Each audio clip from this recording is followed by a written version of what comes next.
This is Danny Graham, Comment Chats. This is the Chaotic Conversation. We are running extremely late tonight. I'm a little bit technical, but please bear with us now. This is Mr. Sean Stackhouse. What's up, Sean? How you doing? Oh man, I'm doing pretty good this evening. How are you doing, my friend? I heard you ran a little late at work. Yeah, well, I apologize. Next, I'm bringing in Mr. Chris Knight. How you doing, Chris? Can you hear How me? you doing, Danny? I'm doing good. Thank you for having me as usual. I appreciate it. And last but not least, I'm bringing in Terrence. How you doing, Terrence? I'm all right. How you doing? All right. Terrence. What we're doing tonight, what we're going to do tonight is what we always usually do. Is called the Chaotic Conversation. Basically, I come up with a list or a question that we all going to voice our opinion about. Tonight is going to be 10 iconic heroes from basically. I know my childhood. What I used to watch a lot, and those heroes are going to consist of. Let me get the list to make sure I read them off correctly. Flash Gordon, Black Star, Space Ghost, Thundar, Brave Star, Zorro, Quicksilver, Lion-O, He-Man, Optimus Prime. I'm going to let each one of us go by and starting off with Chris and rank from 10 to 1, your least favorite to your favorite of these iconic heroes. Who was your least favorite? Basically, why I picked these guys, because all of these guys were leaders of their particular group. A lot of it was done by Filmation. Oh, yeah. And to me, that was one of the greatest cartoon companies ever. Absolutely. And it's basically what I grew up on. So I'm going to let Chris go first, since he has to do other things after this. And I don't think I ever let Chris went first before in the past. So I'm going to let him go. Yeah, I don't know. So number 10. I'm gonna have to go with Brave Star. I know the series kind of, and basically, I think he was a Native American, rode a horse. He was a Native American sheriff. He Yeah. He had 4 different powers: strength, speed, eyesight, and super hearing. Yeah, and you're going off. You see, I'm thinking of rewatchability. It's not played very much anymore, if at all. It's that kind of thing. Again, I'm not very familiar with it. I looked up a little bit about it. I guess you could say it's Texas Ranger, except cartoon form and with superpowers. So I put him number 10. Number 9.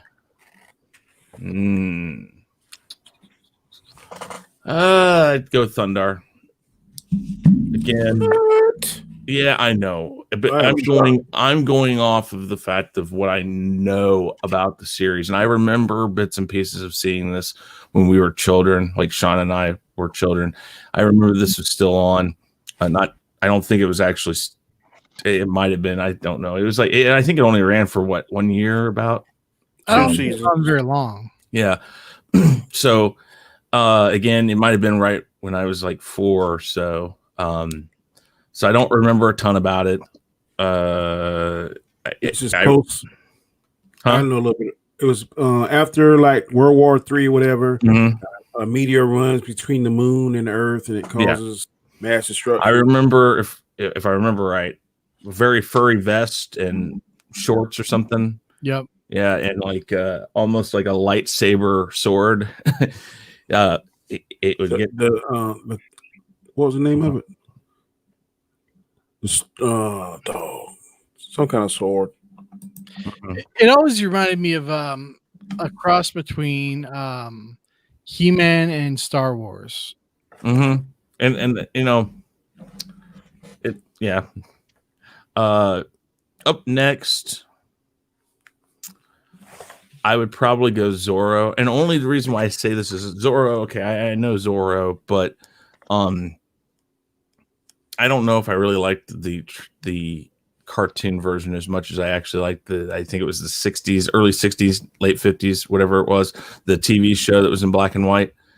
I watched a lot of that. I watched a lot of that, and I preferred the live action more. Filmation did Zorro for one season. Like the Zorro Lone Ranger Tarzan hour. Yeah, and I remember that. And again, the thing about Filmation was beautiful how they did these things. I mean, so it wasn't necessarily the way it was drawn or anything like that. They had good voice actors. They had beautiful scenes in the background. I mean, again, Sean has that cell work behind him that even when you look at that, that's a hand-drawn cell, and the detail that you see within that is beautiful. And that's a Filmation. I mean, that was on some it backwards. They painted it like literally upside down. I mean, it was when we had John Celestri on Chris's show, he was going into details how they did those cells, and it was just masterful. But yeah, I preferred the live action Zorro. I just did.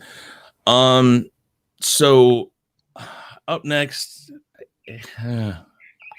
I kind of have a toss up with Flash Gordon and Quicksilver. I mean, any one of the days, it's going to be right there in that middle range. Because I'm at what, 4 or 6 or 5? Number 7. No, I'm at number 7. Let's see here. Oh yeah, no, I know. Yeah. Brainstar, Thundar, Zorro. Yeah, and so I would put 7-6 area. Flash Gordon, Quicksilver. Take your pick. Which one? Quicksilver, X-Men. No, Quicksilver was Silverhawk. But he was in. No, you're talking about the other one. Oh, I know what you're talking about now. Okay, well, on that end of it, I'd still put it at 7. Again, until we get a little higher, I don't know a ton about these guys. I was pretty much like Sean when it came to this stuff. Like He-Man was a big one for me, but we'll get to that in a minute. Quicksilver came on directly after Thundercats. And you see, and so I probably would have, I would have watched it probably because I was big into Thundercats. Were those the bird? The Silverhawks. Silverhawks. Yeah. And that's the thing. And I remember that, but I think again that was only like a couple seasons, wasn't it? Of course, and then a lot. Even John mentioned the fact with Filmation that they would run them like for 2 seasons, and that'd be about it. Yeah, but they would make like 130 episodes per season. So, but yeah. Up next, we'll go with Flash Gordon. If you've seen anything with Flash Gordon, what? That was he was the leader. Queen. He was the leader of the Defenders. Yeah. Defenders of the Earth. Chris, you disappoint me. What, you want me to do the Flash? Hold on, I have to set it up. That was the cheesiest movie I have seen in quite a while. Yeah, but I'm sorry, the soundtrack's Queen, man. It's Queen. I'm not saying the soundtrack. I'm talking about. The movie. Oh, you know what? Speaking of that, the actor who played Ming the Merciless passed away today. Yep. So I mean, Flash Gordon's Flash Gordon. There's been lots of iterations to it, but I'd say the cartoon form was pretty good. I think Flash Gordon is prime for a comeback if they could update it somewhat. Update it and not make it. I don't know. It always came across kind of cheesy. It's like Buck Rogers. I think actually Amazon has a current Flash Gordon TV show. Really? Not to check that out. I haven't checked. Timothy Dalton was in the Flash Gordon movie. Is who? Timothy Dalton? The one that played. Hold on. Yeah, he was in one of those Flash Gordon movies. One of the guys that played James Bond. I'm fairly certain of that. He was the people in the green. Yeah, hold on. Right, Danny? It's just been so long since. Yeah, he was in the 1981. Yep. Interesting. I haven't seen Flash Gordon since I was a little kid. And the only reason I watched it is because of the Queen soundtrack. Or the Queen, He's the only big star. I can't remember the guy that played Flash Gordon. He wasn't. He's kind of like a flash in the pan kind of. Sam Jones. Yes, I something. want to thank Sam Jones played. You remember that show called the Highland, not the Highlander, but he drove some kind of truck with some bull, like a truck, kind of like Kit. I think he played in that, but I can't think of the name of the damn Was show. it Hardcastle and McCormick? No, it wasn't that. It'll come to me. Known professional Sam Jones, American Idol, Flash Gordon in the TV series. The TV series, The Highwaymen. The Highwayman. That's it. Mm-hmm. I remember the Highwayman. Yeah. Up next, let's see here. We did. I gotta figure this out. Sean's still on that. Top 5. No, I'm trying to think about this here.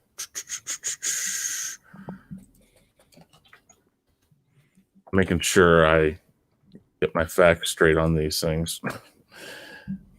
Yeah, that's the one I was thinking about. I would do Black Star next. Okay.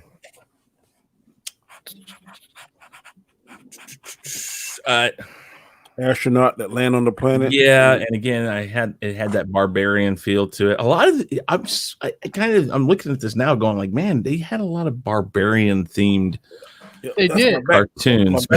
Well, I mean, Conan was like, well, yeah, it, man. But this was right in like that 1980, 81. A lot of their stuff was right around that time. What's the man that he went to Mars and he was so strong? That movie? Superman. No. He was an Earthling. He went to Mars and he was so strong on Mars because of the Earthling's bone density was. It came out like 10 years ago. Oh, Terrence, wasn't that your life story? Oh no, that movie was definitely not What's the name of that movie, Terrence? I'm gonna need some more details on that. Like I'm drawing. Okay, the guy was an Earthling and he went to Mars and fell in love with the girl, but he could jump so far and was so super strong because he was an Earthling that went to Mars. On Carter. Yeah. John Carter, yes. Oh, John Carter, the one, the actor that played Gambit in Origins of Wolverine. Oh, Exactly. okay, I know what you're talking Black about. Star is pretty much the story of John Carter. That movie is all right, but it really didn't live up to the potential of the possibilities of what they could have did with the stories and the characters. So, thank you, Javion and Jason. All right, so we're down to what now? 4? Number 4. Yeah, okay. So this is where you start getting more in my wheelhouse. In my wheelhouse. I'm gonna go Space Ghost number 4. Space Ghost, I liked. I mean, now, wait. I have to ask you a question first. Is it Space Ghost proper or Space Ghost Coast to Coast? Okay, Space Ghost proper, but I was a much bigger fan of Space Ghost Coast to Coast. No. Yeah, me too. Because it just the way they did that. And it was Cricket saying that stupid stuff. Zorak is green. Zorak. No, but I just Coast to Coast was just like this. I don't know. It just the sheer stupidness that it was so epically fun to watch. But what tripped me out with Space Ghost, he had a ray for everything in them damn gauntlets. Yeah. But Space Ghost was like this cool little mix between several other like cartoon superheroes, and it just the mix of his abilities and all that was very I liked how it worked on screen. It looked really good. Next, Sean's gonna hate me. I'm gonna go He-Man. He-Man. And the bastards of the universe. He-Man, I think that every good American kid should grow up on He-Man. Really, I do. I don't disagree. Believe it or not, I like the second one might be a little bit more than the first one. The 2002. With Yeah, the Snake Men. I'm right there with you. I mean, The Snake Man was pretty tight. I love filmation. I love like the art of filmation, but as far as the story goes, Yeah. the story was much better on the 2002 reboot. Filmation wasn't much about story as much as they were look. I mean, the 83 He-Man cartoon was literally a 30-minute toy commercial. That's all it really was. Yeah. The 80s Skeletor was funnier than. Oh, yeah.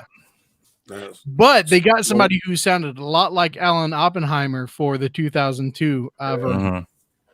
And then Skeletor had some one-liners, boy, that was hell. So now we get into some real difficult decisions between the last two. Uh-oh. So much so that I'll let you guys pick how you want to place them. Lionel and Lionel Richie? No, Lionel. Is it me you're looking for? Sean's on drugs, so don't worry, don't mind him. Yep. Having a damn chat attack. Between Lino and Optimus Prime, I'd say it's a toss-up. I grew up on Thundercats. Who didn't? Well, I still have my T-shirt from when I was like 5 that could fit a really skinny, nicely rounded prostitute or stripper. I mean, you know this from experience? No, but it's very small. I couldn't wear it anymore. Aaron, I might be able to wear it over my head. Would you like Chris to send you this prostitute Thundercat shirt and you could wear it? Let's just say if that happens and it arrives at my location, very bad things will follow. No, I mean it's probably the size of my head. It's very small.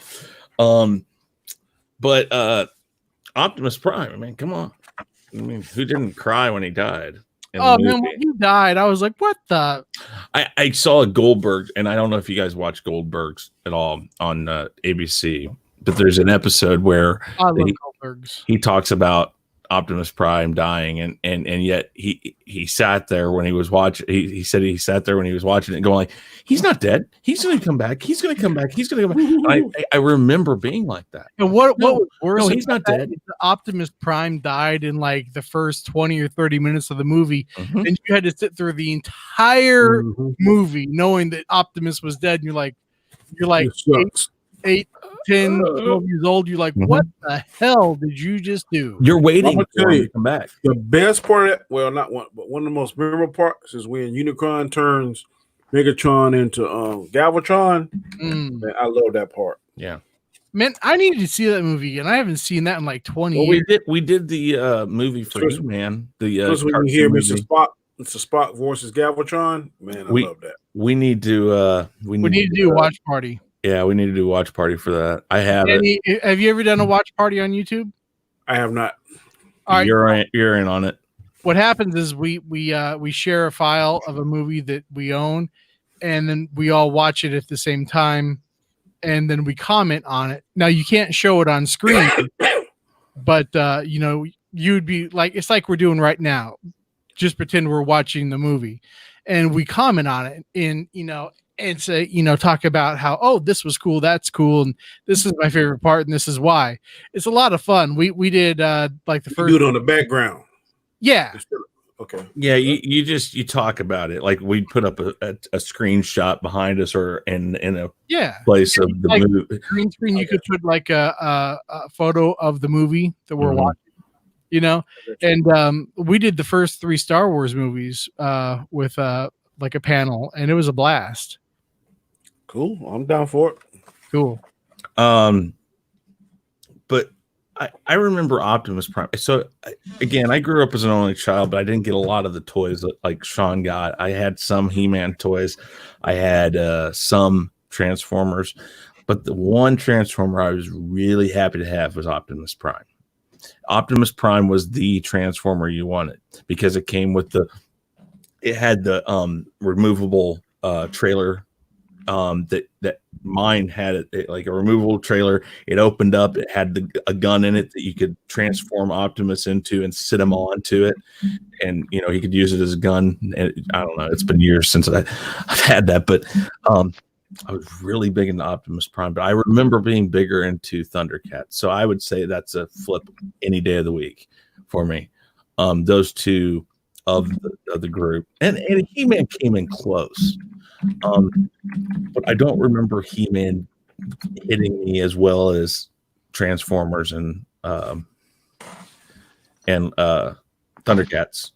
Transformers primarily because I was a big Voltron fan too, and that was kind of a mix between that and nowadays Power Ranger. I mean, it's amazing when you look at Voltron and what it spawned, because it's basically Power Rangers, except they were created at the same time. They were branched off from the same company, and but it's the endless argument, who's better, Transformers, or not Transformers, but Voltron or Power Rangers. And since Voltron technically came out first, you have like the late Gen Xers like us say, oh, it's Voltron. Then you have the early millennials say, oh, it's Power Rangers.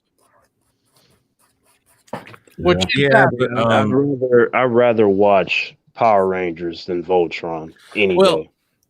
See, Chris, you and I are technically Zentennials. No, we have an analog childhood and a digital teenage years. We're Gen X. I don't care what you say. That's what we are. You can call us whatever you want, but don't label me, you son of a bitch. Yeah, I don't really do the those stupid labels. I understand. I'm just saying, I don't give a crap what I am as far as that's really concerned. I am what I am, and I don't give a shit what anybody else says. So, September. Yeah, I didn't enjoy Voltron. That's all. No, I understand. Darren, if you would watch the Japanese unedited version, holy crap, you would love it. I've seen it. Have you? But yes, people were like cutting limbs off. There's blood gushing everywhere, and you didn't. Voltron. I'm not saying it's bad. I just didn't care for it. I mean, it's cool. Power Rangers was more of your thing, and I get that. Power Rangers was pretty tight. Power Rangers give you a lot of flavor. Yeah, I didn't really watch Power Rangers. I was in high school. I was listening to Van Halen. I was jamming out in the truck. I was doing stuff like that when it came out. It was 1993. It was 1993. I was driving by then. The last thing I had all the toys too. I had all the Power Ranger toys, and I had the costumes and the pajamas, and Voltron was my thing because that was in 84. So I was 7 years old. That hit me big time. That was right in that wheelhouse of a kid and cartoons and all of that was Voltron. In 84. Have you seen the Netflix Voltron series? No, I mean to, but they made it a little bit woke here and there. Yeah, it's not to the extent where it's not enjoyable, and it's very, very true to the original. I really enjoyed it. I think Voltron stole Mighty Orbots. I love Mighty Orbots compared to Voltron. Yeah, they kind of. And Danny, real quick, I'll stick around for a few minutes, but I want to hear what the other guys have to say about their choices. But I have an idea for next week's show. Yes, sir. All right, so that's about where I stand. Like I said, Lionel, and Optimus. Flip a coin. Is it me you're looking for? Sean, get his name right, and I'll stop being Lionel Richie, fool. I said Lionel. You said Lionel. I said Lionel, and you are on drugs. I'm not. Talk to the hand. Oh, don't lie to me. Look at you. You're like, Danny. Okay. Danny, in your line of work, don't start this. You are too far away for me to make a reasonable and intelligent assessment. Put your eyes right up to the camera. Oh God, don't do that, Chris. Don't do that. What's your idea, Chris? I was going to say, okay, so we were talking about, leaders, comic book leaders, or not comic book, but cartoon leaders. Alvin. How about next week we do our favorite comic book cartoons, like the series. Favorite Comic top book, 10 comic book heroes or group of heroes. So you said comic book cartoons. Are these comic books that were made into animated series? Yes. Okay. So I mean, yeah. Does it have to be 10 of them?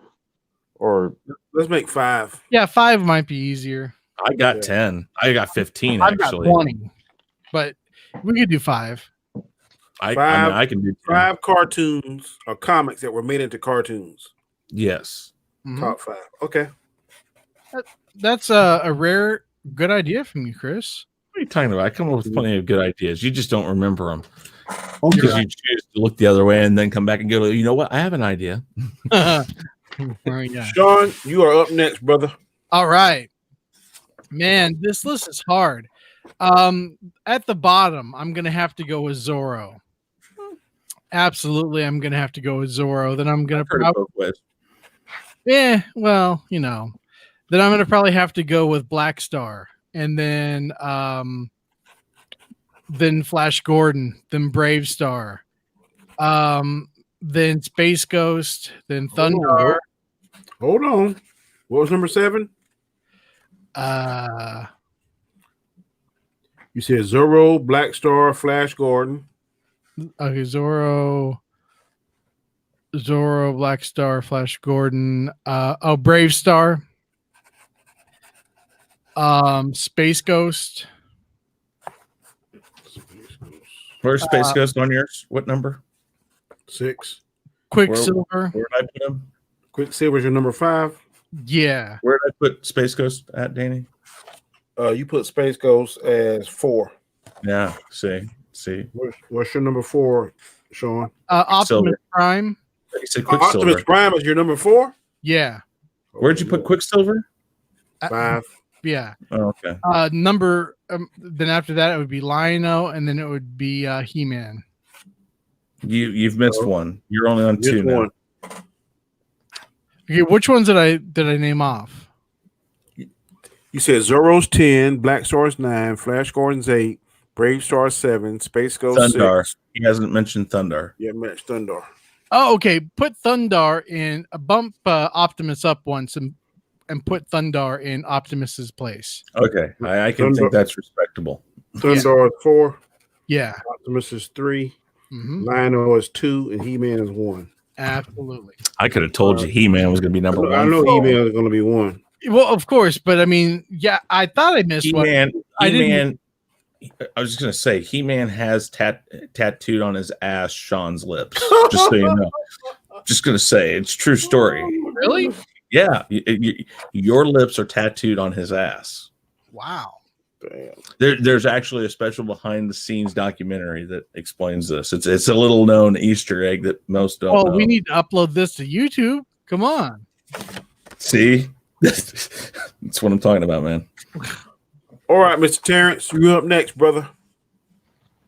All right, so what I noticed about this list of characters is that I am not a fan of any of them. Oh my God! So this will be in no particular order. You are hurting my heart now, Terrence. I can't believe that. Yeah, like I'll have to. I'm just gonna go through them because there's no real particular order, and then I guess after I go through all of them, I'll put the one that I guess I prefer over everyone else. I guess I could do that, but Okay. Let's start with Lion-O. Number 10? No. I'm just reading off the names because I don't really have a order in my head because they're. I don't really care about them. So yeah, like this is. Let me just go through them and then I'll put my which one I prefer out of everyone from the list. I'll go that way. Okay.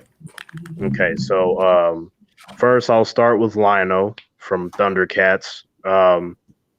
When I was a kid, I remember watching the cartoon and Lion-O was like, Thundercats, ho! I was like, oh, okay. And then I had the little Lunchables and I was eating those. And, And the song was like thunder, thunder, thunder, thunder, cats. I was like, oh, okay. So they're definitely cats that have thunder. Okay. And Lionel is definitely the leader because he was the loudest. So I was like, okay. And I thought he looked the coolest out of everyone. But after watching so many, I just like didn't really care. But I'm like, they have a coolness, but I'm not as hyped as others around me. So, I'll just venture over to the next cartoon.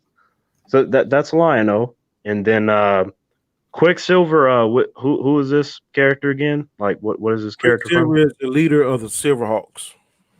Oh yeah, I don't know jack shit about that. Like and because I don't know about him, I'm kind of indifferent towards him. Moving on, Optimus Prime. When I was a kid, I thought Transformers was pretty cool, but I can't say that I'm a fan because I know fans and they're really adamant about it. And I'm just kind of like the guy where I'm like, hey, you put it on or a movie comes out or something, wouldn't mind watching it, but I wouldn't necessarily go out of my way for it.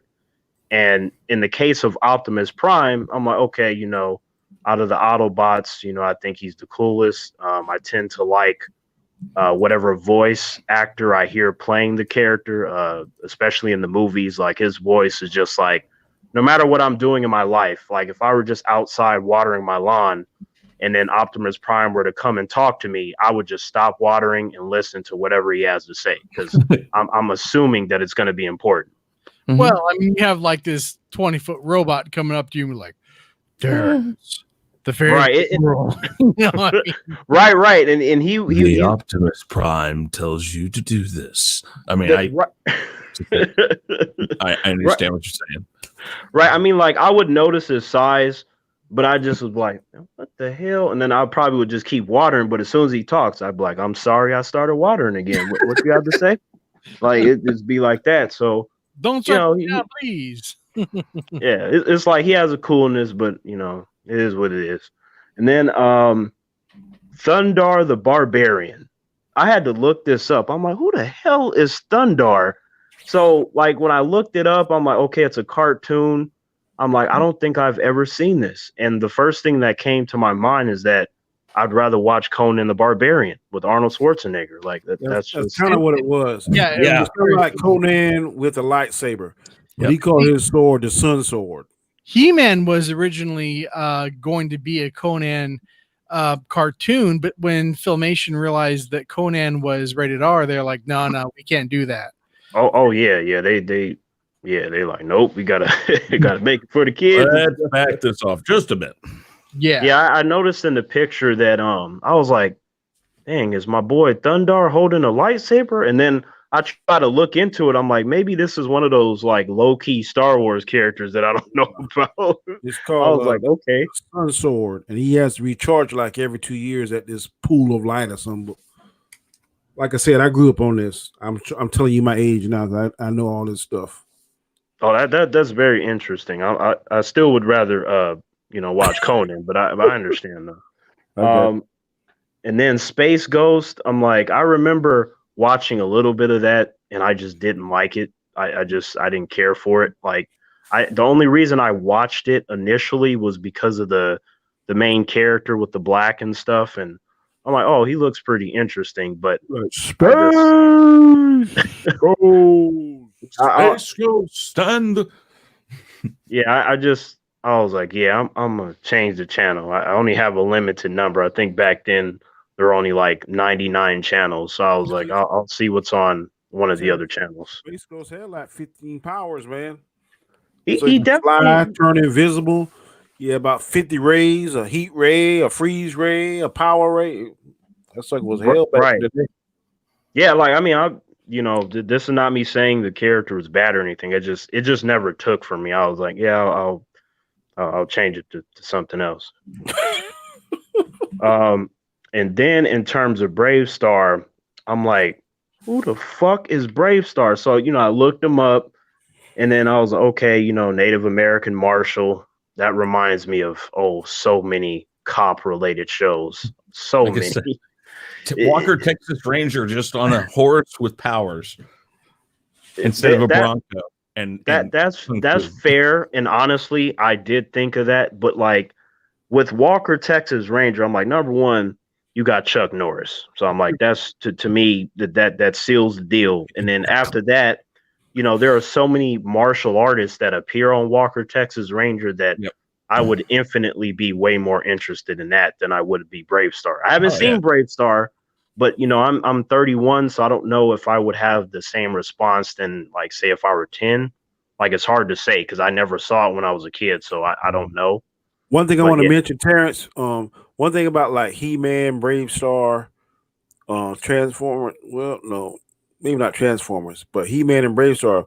They always had life lessons. So after every episode, they would tell you lessons that would kind of help kids and that kind of stuff. Especially the Silverhawks. They would always a lot of them did.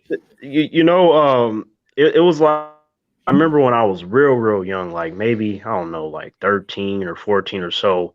When I was exposed to the Shazam series, and at the end he would have the life lesson, and I always knew it was coming because it was like dun, dun, dun, and then they had like this low key piano music, and I was like, he's like, yeah, you know, kids, you know, you should have confidence in yourself because confidence is the key to life. And he would fly off. I'm like, oh okay, Captain Marvel, I got you. It would have been better if he had life lessons like. In today's episodes, I had to beat his ass for this reason, and he knew it. How about this one? Life lessons. Remember, guys, when you get to that certain age, one word, condoms. I haven't heard him say that, but that would be fucking interesting. Like, because it's just how serious the actor was with the music, and I'm like, okay, I know he's gonna say something, and you know, peer pressure is a bad thing. You should never feel like you should have to do something to make others happy. Okay, see you later, kids. I'm like, Javon brought up what tripped me out was Captain Planet, boy. And now you know, and well, that was knowing was half the battle. Was G.I. Joe's thing first. I mean, okay, that Planet was what? The power was yours. That was it. Power was yours. But Javon brought up a really good point, man. Bulletproof from Cops was awesome. The cartoon Cops was just Cops was hell, but I loved it. Well, in terms of Captain Planet, I think I only cared about it for like 2 seconds because of the song, but. You know, after Captain Planet powers combined, Captain Planet. I'm like, Planet, Terrence Hero. Oh man, if they like I swear, like if they were to sing that to try to get me to join them, like here, Terrence, take a ring, I'd be like, I am littering right now. I'm dumping all the trash all over this planet. You be that pig. You be that pig sidekick, Terrence. Oh man, but yeah, so you bring back some memories, boy. Damn. Yeah, so yeah, that does it for Mr. Brave Star there, and then He-Man. I never liked He-Man. I thought it was very corny and cheesy, and man, I'm telling you, man, like it was like Skeletor irritated me. Like like he had this like weird voice, and I'm like, Skeletor, like, can He-Man kill him? Like when I saw He-Man, it was something about his face where he just seemed like one of those guys, like no matter what's going on in the world, he would have a speech for you and he would be your friend. But I'm just, hey man, just kill Skeletor. We'll call it even. You'll be cool by me. Take him out. Skeletor was the most sarcastic villain during that time. If you have any kind of self-esteem, and you try to go up against Skeletor, he keeps with his words, just like Tobias does. Man, like the Skeletor, to me, when I heard him talk, he made me laugh. Like when I hear Tobias talk, I think of the many ways I need to exit the room because I'm processing his words. I'm like, this dude is somehow making me think while also being threatening. I need to leave now. Only to realize that I won't be able to exit. But I'm like, man, Skeletor, shut up. He-Man, can you deal with him? Like that's how I felt as a kid. I just wanted him to be dealt with. Yeah, I was like, man. Yeah, him and Shredder for me were like, I'm like, man, Shredder, it wasn't until like the 1991 live action Ninja Turtles movie. Like I remember I watched it for the first time with both of my cousins, and when I saw him come out and he had like the helmet, it was all silver and it had the music. I'm like, is that is that Shredder right there? Like that's him, huh? Holy Hey, did you shit! see Like, when Shredder fought Batman to like a tie? oh you see yeah, that? yeah. You talking about Yeah, Batman versus Shredder Teenage was Mutant Ninja Turtles? he was messing Batman up. I was like, Well, I what? mean, it was like in that animated movie. What happened was, Shredder was definitely lighting Batman up, but at the same time, Shredder delivered a deadly move that would kill 99% of people, and it didn't kill Batman. So, like, that was my takeaway from that situation. Not so much that Shredder beat him. Like, I was slightly surprised that I'm like, he'll kick his ass later. And then when he did that death blow, I was like, oh shit. I'm like, how much time is left in this movie? Oh, an hour and 10 minutes. Okay, he's gonna be all right. So not only was he okay, he not only did not die from that, but he recovered in a crazy short amount of time, only to beat the entire team of the Teenage Mutant Ninja Turtles with ease. And I'm like, yeah, that's Batman. Terrence, I just have one thing to say to you. In this room, I see that no one's clapping for me. It could be because I'm not engaging. What is that?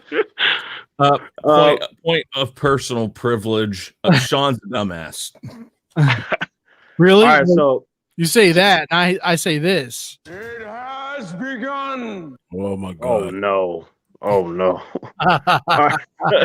So yeah, like but yeah, so He-Man never cared about him. When Dolph Lundgren did the Masters of the Universe movie, I was like, I'm a fan of this dude. I liked his action movies, and I found him intriguing as the character. That was actually the first time that I found him interesting because he was played by Dolph Lundgren. And in that movie, I actually thought Skeletor was cool because I couldn't stand him. I'm like, Skeletor. And Skeletor, he was he was the best part of the movie. Like like when I saw that as a kid, I'm like, if he would have been like this in the cartoon, I would have a different opinion. The movie is trash, but specifically Dolph Lundgren and the actor that plays Skeletor, they had my attention, even though I was watching trash. I'm like, this is a bad movie, but at least there's something that has my interest there. So He-Man, nothing wrong with the character, but I don't care about him or Skeletor. Not at all. Respect. Oh, hey, Terrence, while I'm thinking about it, even though you've dissed my boy He-Man, my Tara Strong thing got rescheduled for the 29th of this month, so I'm still going to get her to give you that Mr. T shout out.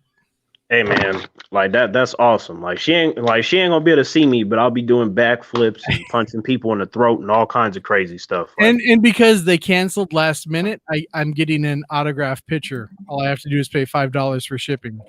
Excellent. Yeah, and I hope I on top of that. Oh, go ahead, Terrence. Go ahead, Chris.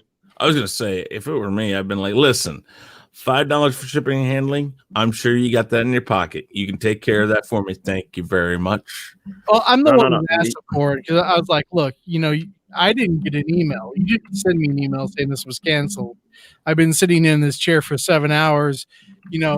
Could you at least give me one of the autographed pictures from the next tier up?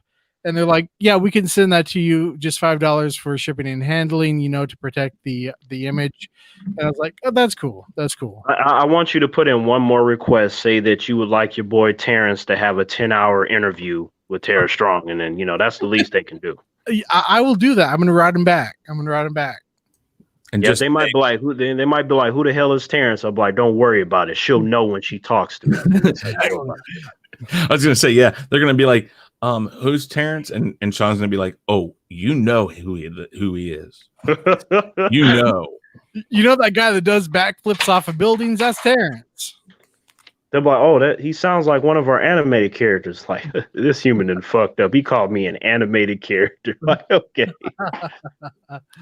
But yeah, so yeah, He-Man, I have a bunch of friends that, I feel like I got a few that are fans, like, maybe Sean, like on that level, but I have enough of them to where they're kind of like me, like they don't really hate him, but it's like, you do a movie, I'll probably watch it and I hope I enjoy it, kind of thing. But yeah. Well, Terrence, let me ask you. I don't know if we've talked about this or not. Have you seen the 2002 He-Man reboot?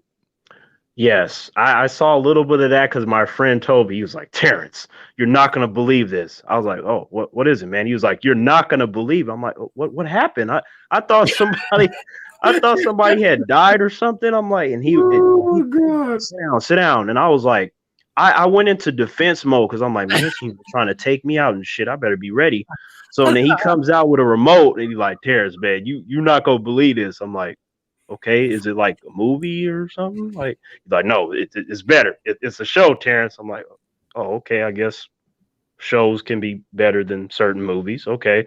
He's like, it's He-Man. And I was like, That's you don't about when you remember were that getting up. conversation that I had about the other one. He was like, no, Terrence, this is different. Like, I was like, all right. He puts it on, and he was just losing his mind, Sean. Like, he was all giddy. Yeah. And I'm like, so was I. After a couple episodes, he stops and he's like, Terrence, what do you think? And I was like, Terrence said, I said, it's a little better than the other one. Like, I would rather watch this over the other one, but at the same time, I still don't care. And he was like, what? He's like, Terrence, I don't understand. It's He-Man. I'm like, I got it. You like He-Man. The thing is, You just wasted 30 minutes of my life, human. You're gonna die. Once you get into like the latter half of season 1 and season 2, they really go deep into the storyline, man, and it's really, really interesting. And Danny, that's funny that you said that because I was like, I told him specifically, I'm like, man, you are a ridiculous fucking human. Like you built this up and then you started with He-Man. I'm like, you should have just played it because he's not sold as soon as it says He-Man. Yeah, as soon as he said that, I'm like, all right, man. Like, I'll give it a chance. Like, maybe could have been worse, Terrence. He could have been like, Terrence, come in here quickly. You got to see this. And then he puts in the movie of Jim and the Holograms. No. Yeah. Which Sean also loves. Just don't let him tell you. But again, like I told him, he was like, I can't believe, Terrence, that you hate this show so much. I'm like, I didn't say I hate it, man. I just said I'm not a fan. Like, stop twisting my words. You humans like to do that. Cut it out.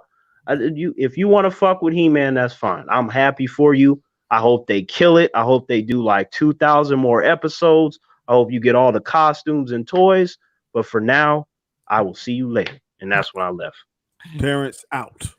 Terrence? Yeah, pretty much. Indeed. And then Danny, he literally called me the next day. And then he said, man, Terrence, I'm sorry, man. I didn't, I hope you're not mad at me. I'm like, you didn't listen to a goddamn thing I said yesterday, did you? I'm like, you really think I'm going to end our friendship because we don't like the same thing? That makes no sense. Come on. But anyway, so then we got Black Star. I'm like, when I saw that on your list, Danny, I'm like, wait a minute. The only like Black Star I know is a hip hop duo with Mos Def. Thank you. So I was like, okay, let me look this up. I looked it up and it kept popping up the hip hop duo. And I'm like, did they turn it into a cartoon or? So and then I found the like cartoon Wu-Tang Clan stuff. Right. I'm like, what happened? The producers of the Wu-Tang Clan or what was going on? So and then I saw that there was a cartoon. I'm like, the fact that I had to search for it, I was like, I already know that I don't know anything about this. So I'm not going to say that it's good or bad because I haven't seen it. So I don't know. If you guys can shine some light. A cartoon version of John Carter. Oh, okay. That sounds like, I feel like that sounds more intriguing than He-Man. Like if you say that, I'd be like, all right, I'll give that a shot. Now, I don't know how I feel about it now, but that does sound one season, 13 episodes. Yeah, that sounds interesting. I'll just leave it at that. Yep. And then we go over to Zorro and the cartoon. I don't think I've ever seen the Zorro cartoon. I've seen different Zorro movies. I couldn't even tell you how many Zorro related movies I've seen. Yeah, I've seen so many of them. Starting when I was a kid and venturing into the 20s. I've seen In fact, some good Zorro films. let me give you a little Um, history lesson. Hey guys, thanks for checking us out. The same guy that played Skeletor played Zorro. oh, okay. Really? Yeah. The Live live action. action guy or the voice actor? The live Yeah. action guy, Frank, whatever. Franklin Yeah. Jones. He played like a 1970 or 80 version of Zorro. Right. And then I think Antonio Banderas was one of them at one Yeah, point. Antonio Banderas played the last. So I mean, I've seen some movies of Zorro that I would say are good, but this is again a character where I'm like, I'm not a fan, but I've seen good material in relation to the character. So The there's that. cartoon is awesome. If you All ever right, watch I can't. It wouldn't be fair for me to speak on it because I haven't seen it. So like, there's that. Flash Gordon. All right, man, when I was a kid, I remember I watched that with my uncle, the one that passed away, and he was like, he brought it to my attention because he was aware that I like, superheroes and stuff like that. He's like, here, see how you feel about Flash Gordon. And at that time as a kid, I did know about Queen and Freddie Mercury. So when I heard that, when it was like doom doom doom doom doom, I was like, oh shit! Like I was hyped as fuck. And then man, I was like in that moment, I was going through space when it doom doom doom doom doom doom. Like I was just all into that. I was like, so. And then the movie started, and then the guy with the blonde hair. And then I was like, when they gonna play the song again? Like play that again. Like, and then I noticed that in the movie it has certain moments where what's the villain's name? Ming the Merciless. Yeah, like he would get ready to do something fucked up, then he'd be like doom doom doom doom doom doom. I was like, yeah. So but like I saw it and I was like, it's okay. I really, really dig the song. Like that song is fire. I had that on loop the whole movie. So. Soundtrack. Yeah. If I the can soundtrack my mind's eye that tell movie. that going do do do do. Like I'm telling you, man, like Oh my yeah, but then when it broke into the soft thing, just a man. Like hey man, like I was there and I felt good. I was like, Flash Gordon is gonna keep us safe. And then the real Flash will show up. But right now, Flash Gordon will keep us safe. And then so now that shit's funny. Out of everyone that I mentioned, I'm going to have to say that if I could just pick one, even though I don't like really care about any of them, like if I just pick one, it would have to be a tie between Optimus Prime and this is probably a little hard one. It might be between three of them. It might be Optimus Prime, Lionel, and Flash Gordon. Like out of that list, they kind of would be neck and neck. Like if you were to ask me, which character material would I like to watch out of those, it would be between those three. You put something on with Lionel or Optimus Prime or Flash Gordon, fine. The rest of them, yeah. I'm telling you, man. Like that's just life right there. Like I felt like I could do anything as a kid, and then I went to school and got my ass beat by them bullies. But that song, though, it was amazing. Oh my goodness, boy, you wow. Yeah. Okay, my list is. I'm gonna do it fairly quickly because. Hold on. Just hold on. Hey, can you offer me? Where is it? Come on. We just gotta hear it. Come on, guys. There you go. Yup.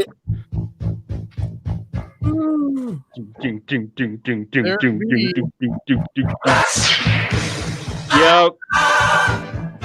Hey man, that is the truth right there, man.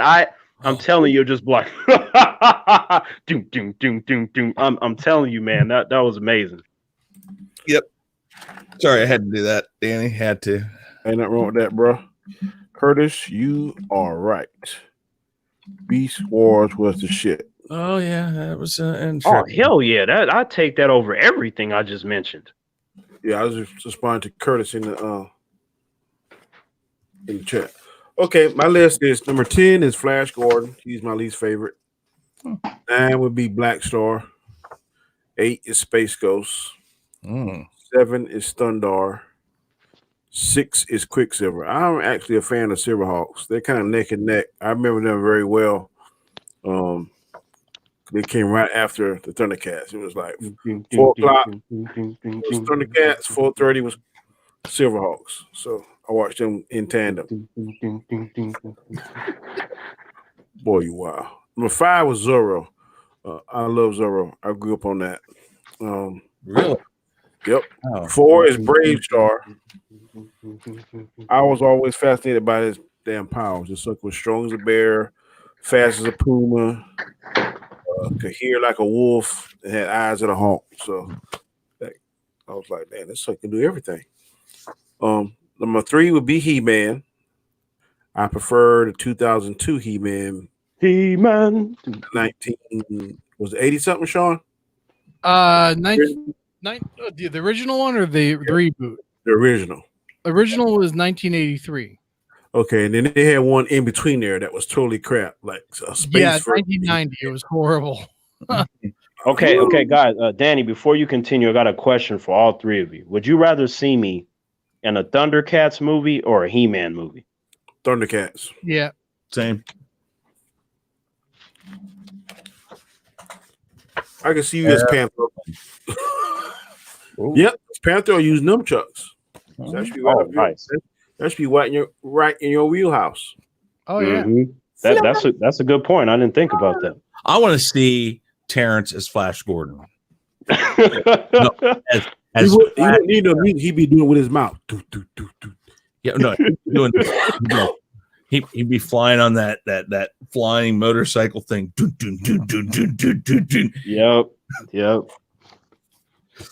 What was that?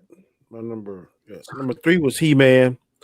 Number 2 is Lion-O, and 1 is always going to be Optimus Prime. Well, in particular, Optimus Primal, because I think Beast Wars was the best Transformer show in my opinion. See, again, Danny, what is this? I mean, I didn't pick between 1 or 2 of the 2 of them, but we got the top 2 the same again. Top 3. It's true. Sean's going to start saying that you're crazy too. Aren't you all grateful though with my honesty? You know, like how there are a lot of humans that come on here and they're fake and stuff, and you know, Terrence, you are, if nothing else, 100% real about exactly how you feel about stuff and what it is about that and why you're that way. And I'm real about it too. You know, I that's why this name right there came up is that if you don't like it, oh well. Sean's worried I'm going to piss off Lamberts and stuff because I say things about Adam Lambert every once in a while that just throws him for a loop. I'm like, hey, I'm just real about it. Yeah, no. Before we wrap up, I just want to apologize for y'all for being late. I hate being late on these YouTube things. Oh, don't worry about it, brother. Actually, it happens. Work came in, and I was like, I got to get this dollar. But I appreciate y'all hanging in there with me. As always, I appreciate your input. Three good guys who always get good input, good chemistry. I'm definitely going to come up with that top 5 that Chris suggested will be my next week's show. I'm going to go maybe like 5 minutes and try and answer some of these questions. Y'all can jump in if you want to. Then I gotta go. Go? Yeah, I do. But Sean, Terrence, Danny, Chris, you sure you don't want to stay 10 more hours?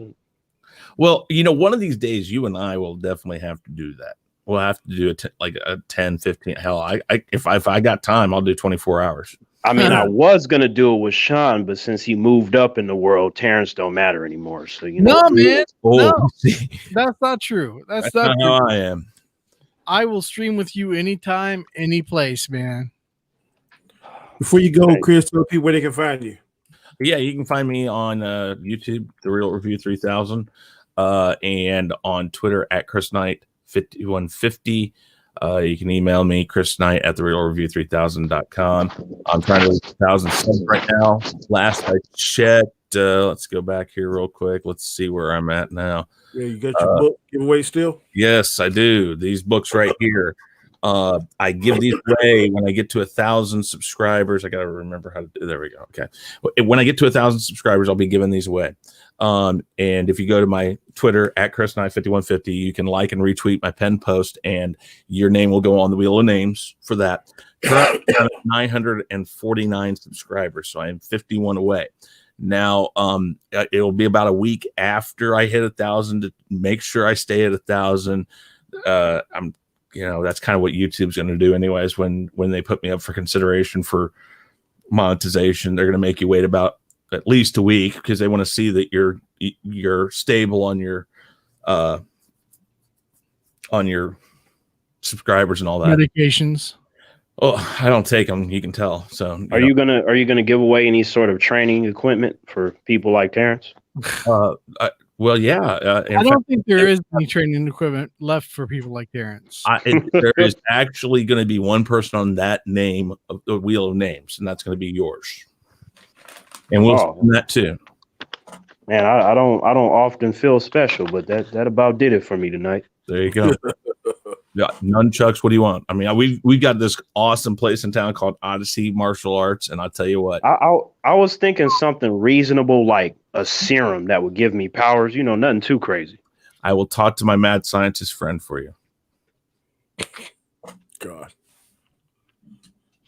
So, guys, thank you. On that note, guys, I gotta jump because I'm testing some stuff for next week's stream with Queen, the firefight Australia thing. I'm wondering if we can stream it through StreamYards onto Facebook and bypass YouTube completely. But you'd want it on YouTube too, though. Hey, Sean, just remember, man. Even though we're not in agreement on He-Man, at least we're in agreement on DC. That there's that. So absolutely. For sure. But hey, guys, I got to jump. It was a blast talking to you guys. I hope you guys have a good night. All right. We'll see you likewise on your show. All right. See you tomorrow, man. All right. I'm going to stay a little bit longer and try to answer some of these questions. Terrence, you're welcome to stay. If you got to go, that's fine. Oh no, I'm definitely going to stay with you. First question: who is better, Shazam or Black Adam, and what powers would you like to have if you could have powers? Pick two. I think Shazam and Black Adam basically have the same powers, just that Black Adam has a better understanding since he has the powers longer than Shazam. You got to realize that Black Adam got his powers when he was an adult versus Shazam got his powers when he was a child. So the maturity level, in my opinion, and from what I've read, is just the only thing that's really the gap between those two. Correct me if I'm wrong, Terrence. But I think that's basically had the same powers, just that Black Adam has a better understanding because he's been endowed with the magical powers longer, and plus he was an adult versus being a child when he was granted the powers.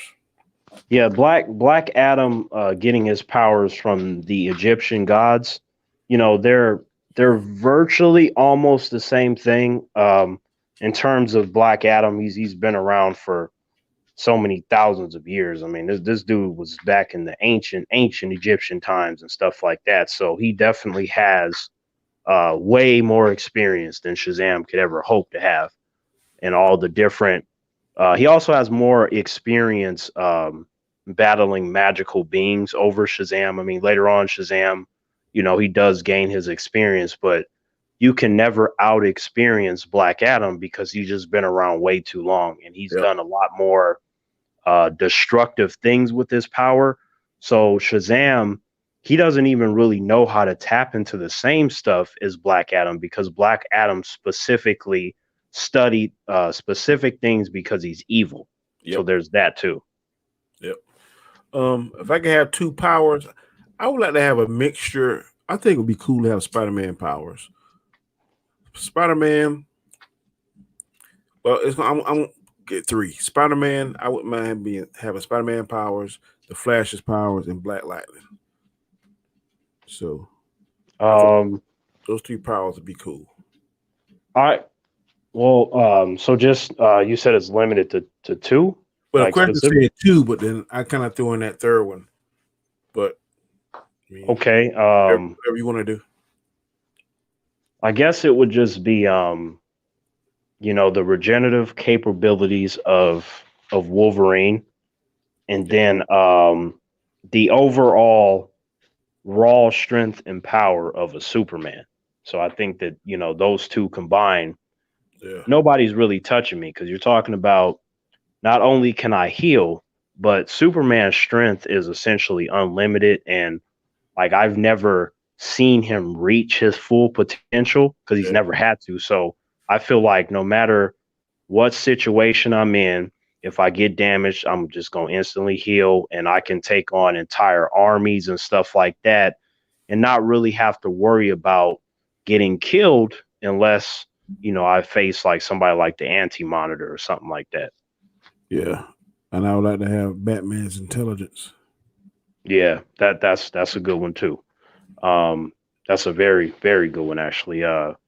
If we had more than two options, I definitely would put intelligence is one of them. Like how you said with Batman, that's definitely, he is of genius level intellect. His ability to come up with plans and get himself out of virtually any situation is very important, because you can have all the power you want, but if you're an idiot, Yep. it's not going to do you all that much good. Somebody that's of less power, or even just a human, could essentially defeat you because you're not smart enough to outthink that person. Yep. Johnny Xbox says, how you feel about Tony Masters, aka Taskmaster, in Black Widow? I've heard a rumor that it's a female, but looking at the final trailer I saw today, I don't think that's a female. If it is, she is very butch, is all I'm gonna say. Yeah, that's definitely a dude, Danny. Like I mean, Kevin Feige usually when it comes to these characters, he usually keeps them for the most part, 99% of the time they are the same gender. There's a couple examples of the race swapping, but for the most part, I can recognize the characters. Like I know, okay, that's Taskmaster. Like, I know that's Red Guardian. So I think that Taskmaster is definitely a dude. And then how you said, like, if that's a chick, I'm like, so they got a really big chick, Yeah, she has man mannerisms because he right moves differently. And Only that, one I saw that he changed the sex was the Ghost in Wasp and Ant-Man. I thought in the comic book that was a male.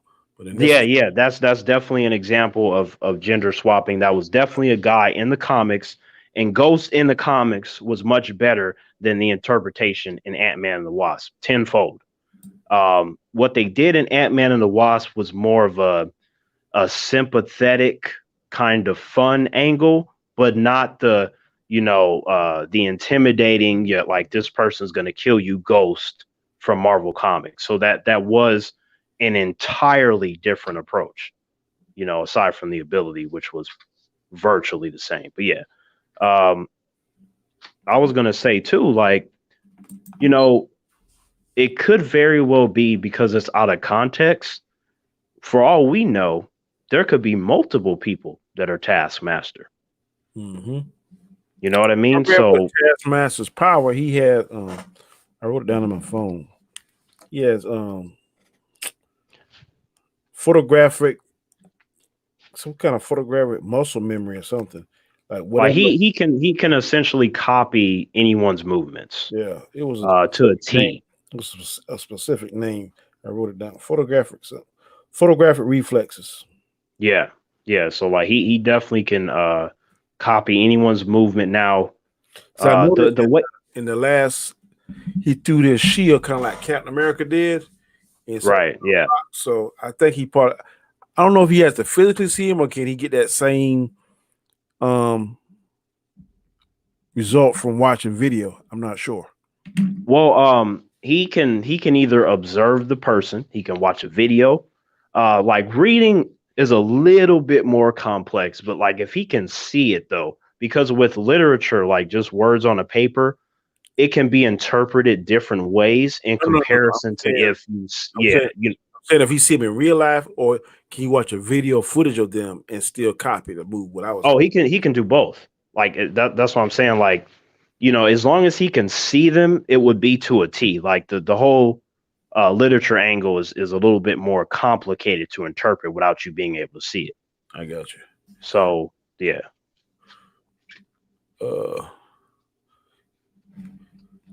Javion, that's my brother. Moonstar of Limbo, give me the mic. That's the muscle, not metal boy.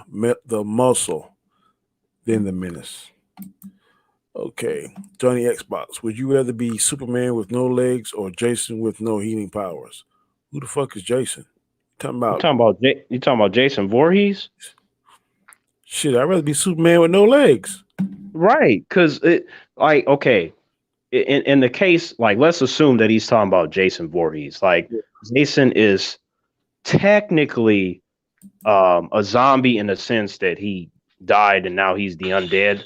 Like, but his thing is weird though, because he died as a kid and then he came back to life, so to speak, and then he got to like his mid-20s and then he stopped developing. Yeah.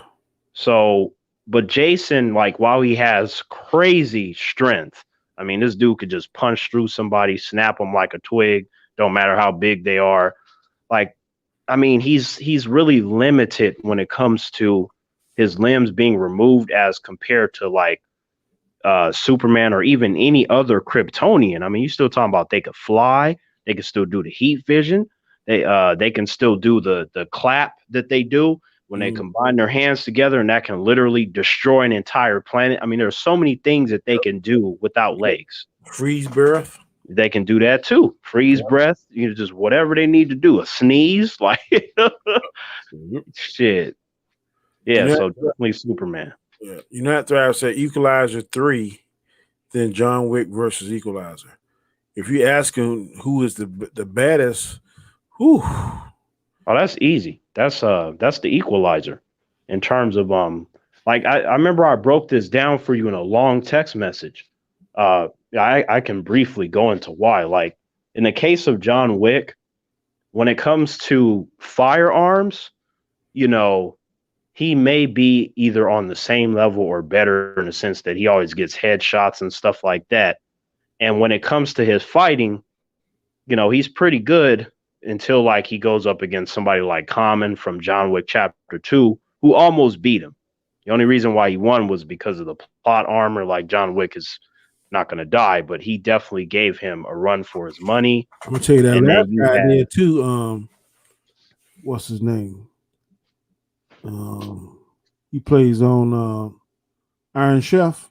He's the chairman. Mark Dacascos. Yeah, I was just about to mention him. And number 3, he also like did pretty good against John Wick. Yeah. So he took so John Wick, his gun skills are better than his fighting skills. Like, in the case of the Equalizer, he can use guns just as well as he can fight. And also, the Equalizer is specifically meant to take people out with every single movement, and he always times himself every time. Like, he's the kind of person that calculates every single movement. He sets the timer 30 seconds, 50 seconds, a minute, and it don't matter what he's doing, it will always be completed in that exact time. And because he's that precise with taking people out, and this is usually he puts the timer on for a large group of people, and he's just mowing through them.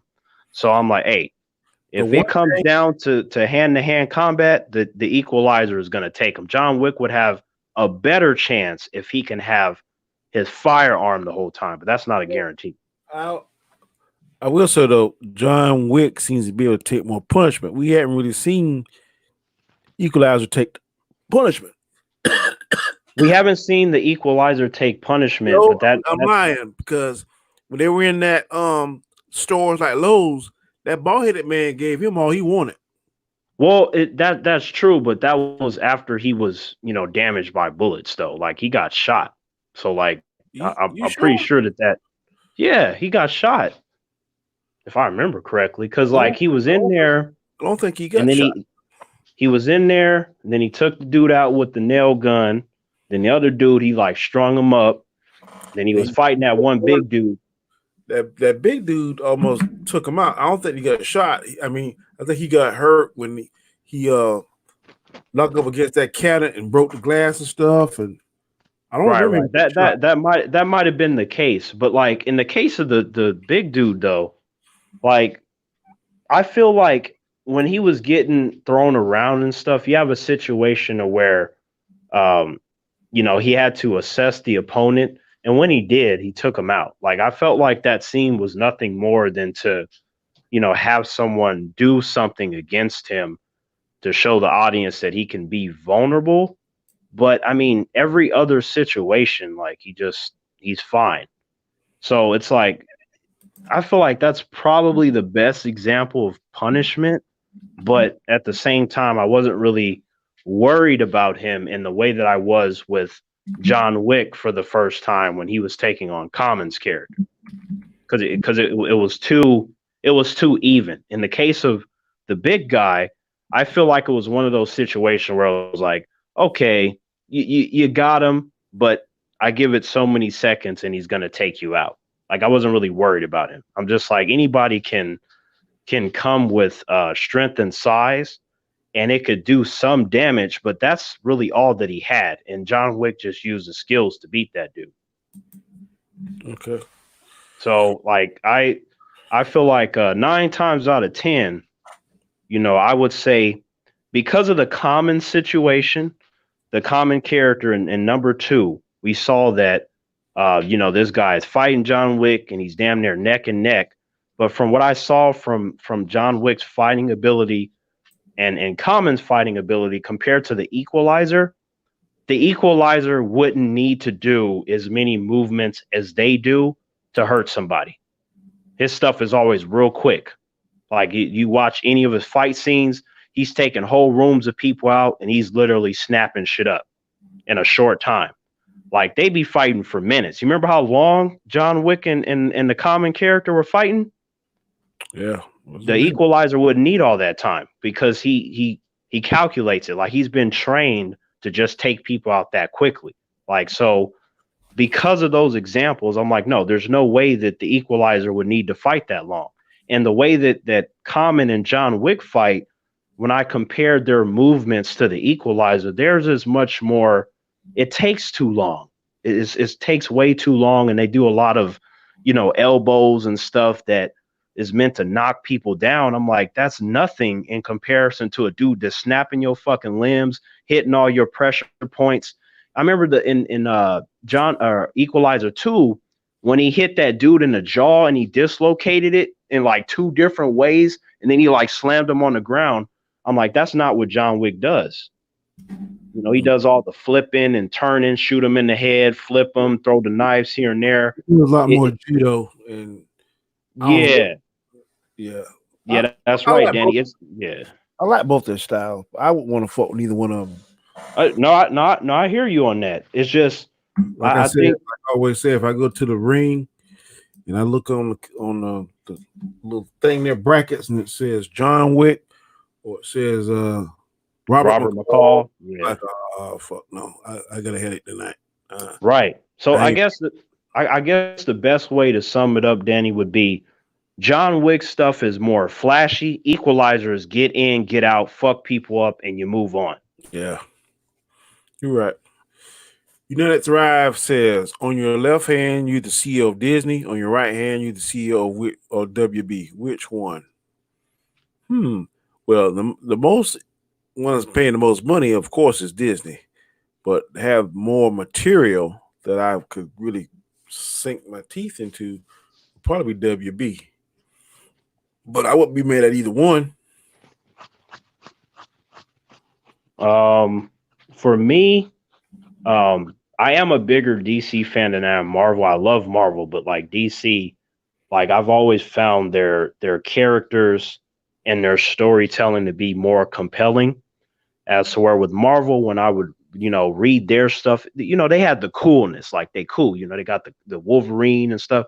They're cool, but DC, they always made me think while I was having fun. So I feel like from a storytelling standpoint, I would rather work with Warner Brothers and just tell some really great DC stories, to where if I go with Disney and I'm doing stuff with Kevin Feige, I feel like I can come up with so many ideas there, and I feel like I can also have fun there. But I would be limited in terms of my creativity because they have a specific formula that I have to work within the confines of that. So that would be my one gripe, is that I know that I can't do anything to stray from the Kevin Feige formula. Yeah. Javion, my brother says, who do you guys think would win between Jason Voorhees or the Creeper? I don't know who the Creeper is. Oh, the Creeper. You talking about the creature from Jeepers Creepers? Because that's what that character is called, the Creeper. Well, I say he would then. If that's what, I didn't know that was his name. That cat from Jeepers Creepers ain't no joke. So I'm Like, picking. who would win? Well, You can't kill him because you can't kill neither one of them suckers. But when that sucker flying and he starts getting the different body parts and stuff. well, okay. Like here's the thing. Like I've seen what humans can do to the Creeper, and I've seen what humans have done to Jason, and how much work it takes. Like, because with the Creeper, they hit him with a car in that first movie, and then the chick and her brother, they ran him over, and he was laid out for a long time. Jason, it don't really work like that to where he would be laid out. He's gonna get up. Like by the time she hits him and tries to back up, they're gonna look and he won't be there, and then they turn back around and he's already punching through the glass, and he's gonna yank her out of the car. Like he has those I joke that they're teleporting abilities, but he doesn't. Something. He got something. He could tap into the damn speed. Right. Force. Something like I mean, your speed force teleporting, because it's like a rule. Like you look away and then you look back, Jason is already there. You could be so far to where you could take your time getting in your car. You see him in the distance. As soon as you get in and close the door, Danny, he's already at the window. Mm-hmm. So you your car, you try to run him over, and shit, you damn bust your engine block up because he Exactly. somehow absorbs that shit and keeps coming. Exactly. Or before you even hit him, he throws the machete through the windshield and it chops off your head. Mm-hmm. So, and then he has that crazy strength. So I'm thinking the Creeper, he comes out every 29 years or whatever it was, and he hunts for the 28 days or whatever it is, and then he goes back into the hibernating state. Well, because Jason is physically stronger than the Creeper, I feel like if he were to try to fly and then pick him up the way that he does humans, Jason would just rip his arms off. He would just rip his wings off. Yeah. And because he needs to feed every time he gets injured to get a better wing, better leg, whatever, so have you, there's no reason as to why Jason would allow him to do all that, because that takes time. So I'm thinking he would just get ripped apart, Danny, and then Jason would probably think it's done. Back into that cabbage thing. His whole head like a head of cabbage whenever he retreats back into himself and shit. He regenerates doing that shit, and then here it is, flop back out, and I don't know, man.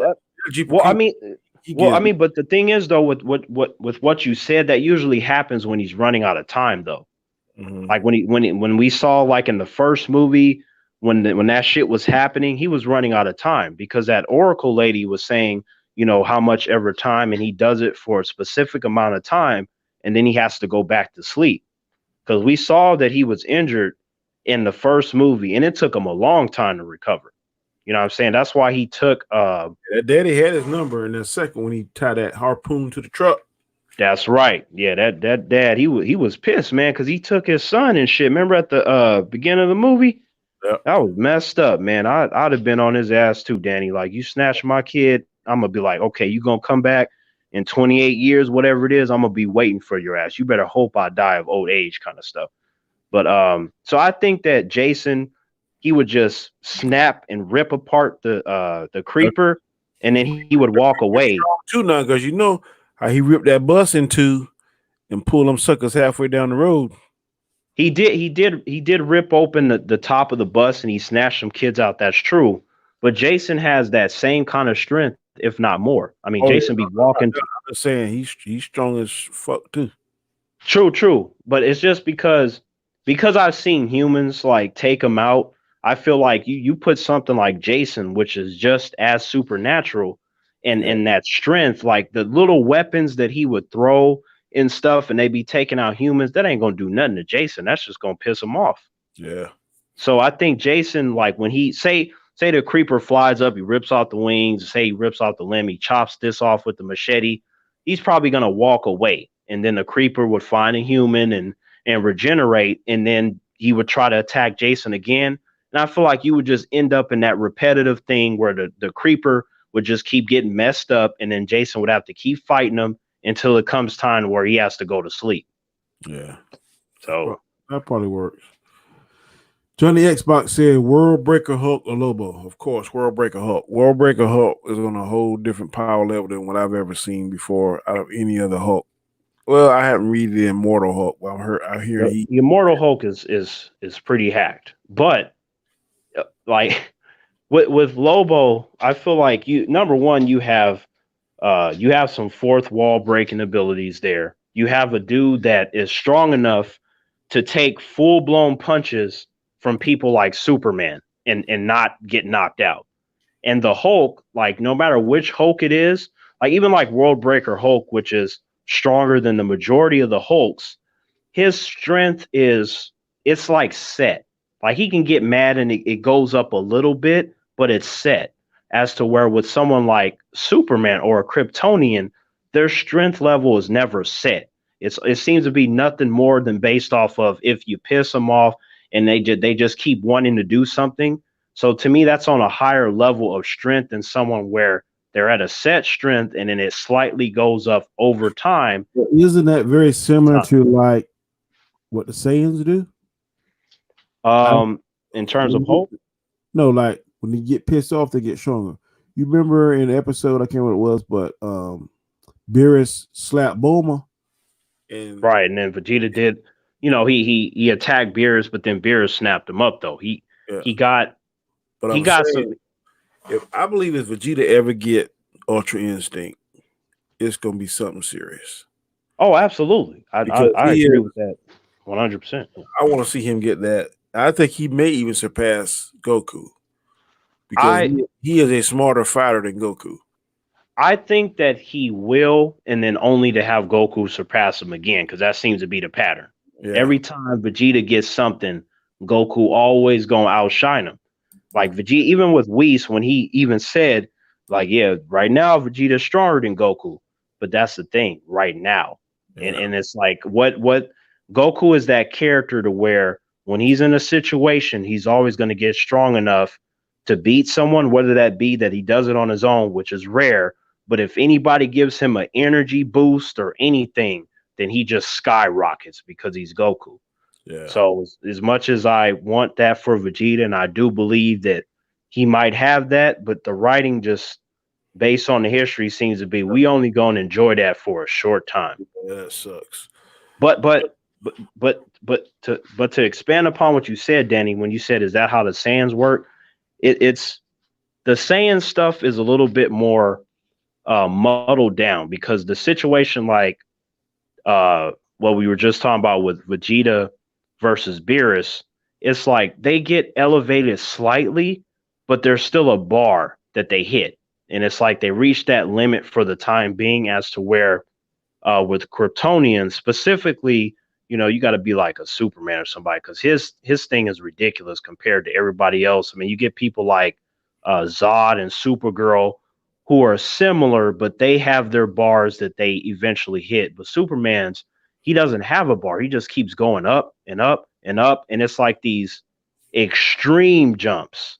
And it's not even that he's at a set form. It's just he's not really trying or he's trying to be merciful or whatever his reasoning is for that situation, which also makes him get snapped up. So the fact that Lobo can deal with him and that he can break out of, like, when the Green Lantern Corps attacked Lobo, like they had to concentrate 100% of their willpower. Otherwise, Lobo would break out of everybody's constructs.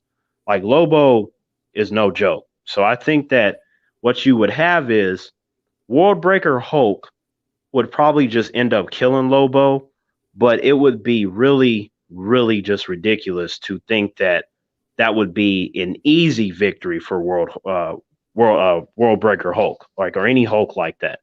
So I think in the end, I'd say the majority of the wins would go to the Hulk, but don't be surprised if Lobo pulls off a victory or two, because Lobo is crazy. Yeah, I ain't mad at that assessment.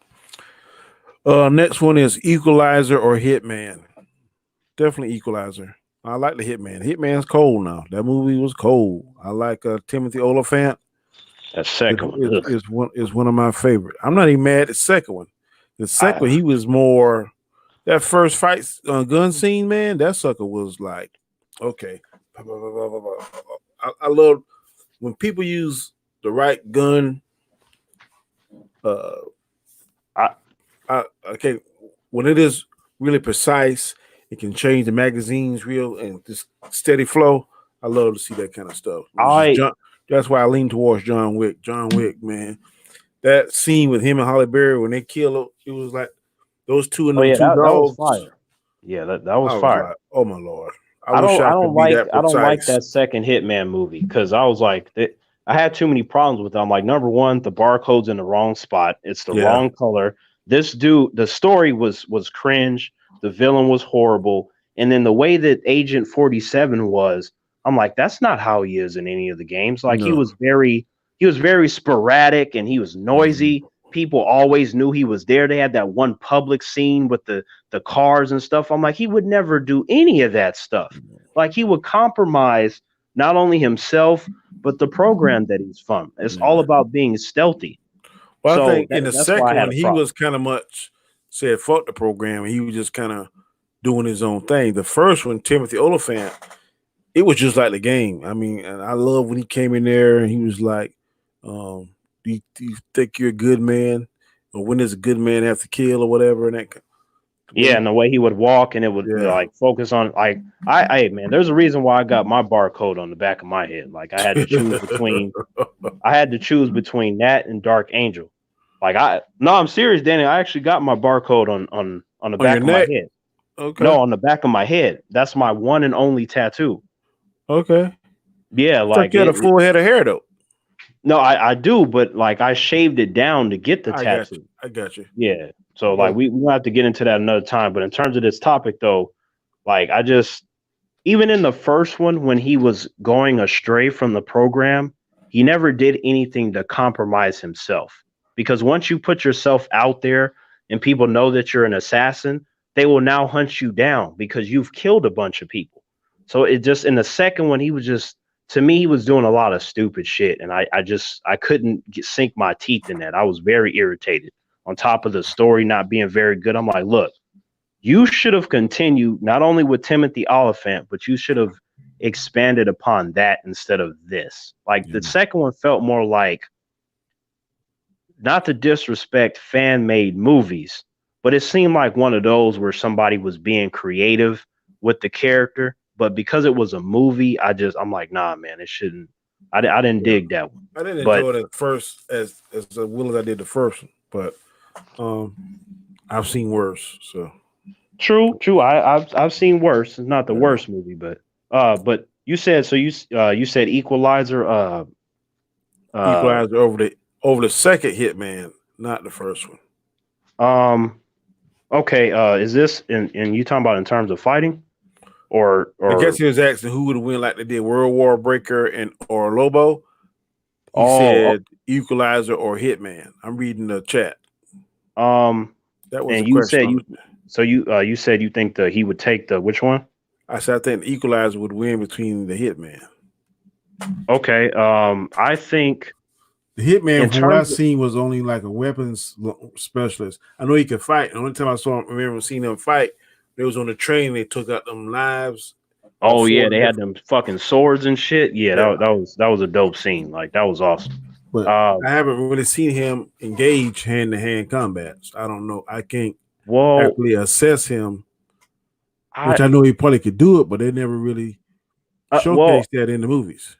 Okay, well, like I've only really played like the second game. Like I never beat it, but that was the only Hitman game that I actually played. So like in the game, he knew how to do like different pressure points and stuff, but it was more so using your gun would allow you to beat the missions and being smarter than your opponent. So, fighting wise, I would definitely say that the Equalizer would beat him. But in terms of weapons, I saw that the Equalizer, he can use them faster than Hitman, even though I feel that Hitman, he can use any weapon, but he's not as fast with the draw and the shooting as we would see with the Equalizer. So I would think that no matter which Hitman it is, that Robert McCall would take them out. You take them out. Yeah. Okay. Jason Miller says, "What old school cartoon would you like to be made into a live action movie? I would like to see Cops. Cops would not be bad. Cops was a really good cartoon. I enjoyed it. I'm trying to think. I would not mind seeing Brave Star. No, hands down, I want to see Thundercats made into a live action movie. I want to see that. Yeah, I saw a fan made one, and I think it was Brad Pitt. Oh, you mean the one where they added the effects faces, and stuff? Yeah. I'm not saying that I don't really care for that. Like, man, that's awesome. But I want to see a live action and see how they would do it. And I want to see how they would do Mumra and the different mutants and stuff. That's what I want to see. I think it like for me, like I said, like I'm cool with Thundercats, but I'm not gonna be like I'm a fan like that. But I'm cool with them. Like if you do a movie, as long as they're number one, they can't, like how I told you, they can't look like they're from that movie Cats. That's trash. Oh, no, none of that. And you is very important. I'm gonna say to me, like I don't know how all the other fans feel per se, but to me, it's very important that when I see them, that I think that they look badass and there's an intimidation factor. I should not think that it's cheesy or that I'm going to laugh or I'm not going to take them seriously, because if that happens, no matter what the plot is, I will be taken out of it because I'm too busy laughing at the way the characters look. Yeah, they got to get the characters right. They got to get them right. I don't know. Well, I would definitely make sure Andy Serkis, I think that's his name, the guy that does the Planet of the Apes. Yeah, I the would King of Motion Capture. I would make sure he's in that, because the apes didn't look bad in the Planet of the Apes. They looked at realistic, and they looked at. I was not like, man, that looks corny. Oh yeah, I was pissed when they didn't win the visual effects that year. Like for that, compared to the old Planet of the Apes, you could tell that I didn't care for that. I love the older films. Like they had like 5 of them. Like I dug those. Those were cool. Nah. You didn't like them? None of them. Like you weren't. I like new ones better. I really like better, including because I remember they remade the first one with Mark Wahlberg and. No, I'm talking about the 1960 and 70 Planet of the Apes. I'm not talking about these newer ones. You need to see so you like the older ones better? No. I like the new ones better. The Mark Wahlberg, all that included. I'm talking about the 1960 and 70 Planet of the Apes. Oh, okay. Yeah, that's what I'm saying. Like, so you like the Mark Wahlberg one? Yeah, I like Mark Wahlberg. That was like 1980 or 90 something. No. That was like in the 2000s. Oh yeah, I believe. Yeah, but the ones before that, I don't like. Where there was only 2 color apes, the vanilla and the chocolate, what I call them, and they had the long hair. I did not like those. They had on full clothes, like the leather outfits. I did not like the 1970, 80 Planet of the Apes. Whatever. But they have some good stories, Danny. Like with the humans and the conquest of the Planet of the Apes. Like, are you sure, Danny? Because like, man, they was on point. But the Mark Wahlberg one, I thought it was cool. Because I like General Thade, like the main villain of that movie. I remember Michael Clark Duncan was his general. You talking about that looked like this right here?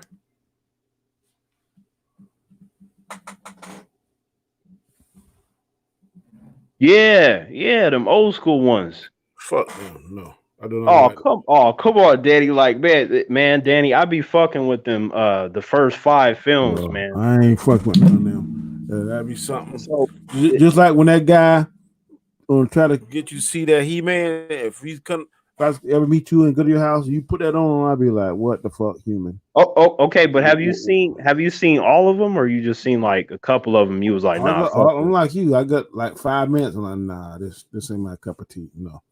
Nope. Damn. All right, I got you because I feel like in terms of Planet of the Apes fans, you have a couple different categories. You got the ones like me where I think I've enjoyed every one of them. I don't think there's one that I dislike, not a single one. I like the most recent ones I like the best. Right. There you go. That's the other category. You got the people where they're like, you know what, from the Mark Wahlberg one all the way to the Andy Serkis ones where he was Caesar, like all those. I think those James are cool. Franco was in one too, right? The first one. Yeah, he was in Rise of the Planet of the Apes when Caesar was little and then he got older. Yeah, and humans were dying off and shit. Yeah. So you know what though? Like the remake of that original one, the one with Mark Wahlberg and then Michael Clark Duncan was one of the apes. I love that one. Yeah, see that one I'm like, this is not better than the original one at all. But like I thought when he got back on that ship and thought he was getting away and it went to the world and it was all apes. I was like, oh. Yeah, see, now that was along the older ones, the way that they made them look and stuff. I'm like, that's completely the first 5 movies. Yeah. I like General Thade. You remember him? Mm-hmm. Like the one, like he was my favorite character in that whole movie over everybody. Yeah. So that movie to me has a coolness to it, but yeah. I don't know, man. I like the older ones the best, but there are the new ones that I love too, Danny. So I'm kind of right there with you. I understand. Javion says Equalizer or the Cleric. Oh, the Cleric. The Cleric from you talking about John Preston played by Christian Bale? Yep. Yo, man, John Preston would kill Robert. Equalizer. Hell yeah. Okay, that was one of my favorite. I think he might be the baddest assassin out there. Well. Let me be fair with this because that gun Carter, I ain't never seen no shit like that before. Yeah, that was actually the writer and director of that movie, Kurt Wimmer. Like he actually created that style for the movie, and they were actually going to teach that to police officers. I would love to learn that. That was supposed to be a thing. It never panned out like how he wanted, but at least he was able to create it for the movie. So he had like these great ambition, like we're gonna teach the cops this shit, man, and the whole gun katas and stuff. So I'm like, oh, okay. And I remember that came out around the time of the Matrix. But the Matrix is the Matrix. Like the Matrix it's better than the Matrix. I can't agree with that. Like what I will say is that maybe not the first 2, but the last one is definitely. I did not care for the last Matrix. Oh yeah. I think Equilibrium is better than Matrix 2 and 3, but the first one, no, because like the stuff that's in the Matrix, it has a lot of philosophical conversations towards life. Like Equilibrium, it has some of that, but it's on a much smaller level. Like Equilibrium, it has a lot of the really cool fight scenes and stuff, and that's really first and foremost. When people talk about Equilibrium, they're like, look at the gun katas and look at this. With the Matrix, the whole slowing down and the bullets, that's just extra on the cake. But really, the story is what got people immersed in that. Like you get the characters, the real world versus you got the Matrix versus the real world, and why it's important, and how a lot of people in real life are trapped in a system and they're all programmed and very few are free, like Morpheus and Neo. Like it was just this deep philosophical stuff in there that just it's not that way in Equilibrium. So because of that writing, I put it above Equilibrium, but Equilibrium's still cool too. So like, I bet you Will Smith is kicking himself in the ass for passing up Neo. Well, I mean, I remember he talked about it on his YouTube channel, like why Yeah, he picked. he said what he said. 'Cause I forgot who was going to be Morpheus. He said who was going to be Morpheus if he'd take it. It would have been some a white actor. Damn, who was it? I just saw it on a recent interview.